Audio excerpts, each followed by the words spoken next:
বাগদাদের রাস্তায় বিকেল গড়িয়ে যাচ্ছিল। শহর তখন জ্ঞান ও সংস্কৃতির আলোয় আলোকিত, যেখানে প্রতিটি মোড়ে কেউ না কেউ কোরআনের তাফসির বা ফিকাহ পাঠ দিচ্ছেন। সেই সময়ে ছিলেন এক মহান আলেম, ইমাম আবু হানিফা রহমতুল্লাহি আলাইহি। তার বুদ্ধিমত্তা, ন্যায়বোধ এবং সততার গল্প আজও আলোচনায়। একদিন তার এক শিষ্য এসে বলল, হুজুর, আপনি কেন রাষ্ট্রের উচ্চ পদে চাকরি নেন না? আপনি চাইলে কায়সারও আপনাকে বিচারপতি বানিয়ে দেবে। ইমাম হেসে বললেন, যে ন্যায় বিচারের কথা আমি শেখাই তা যদি রাজপ্রাসাদের সোনালি দেয়ালের মাঝে বন্দী হয়ে যায়, তবে আমি আমার আত্মাকে হারিয়ে ফেলব।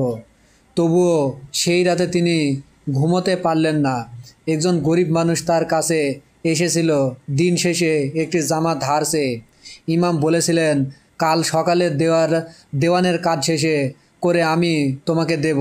কিন্তু রাতে মানুষটি মারা যায়। ইমাম আবু হানিফা ভোরে সেই খবর শুনে চুপ করে বসে থাকলেন। তারপর চোখে জল নিয়ে বললেন, হায়, আমি ন্যায় বিচারের কথা বলি, কিন্তু একজন মুমিনের প্রয়োজনে বিলম্ব করলাম। সেই দিন থেকে তিনি প্রতিজ্ঞা করলেন, কোনো মানুষের প্রয়োজন শুনে বিলম্ব করবেন না।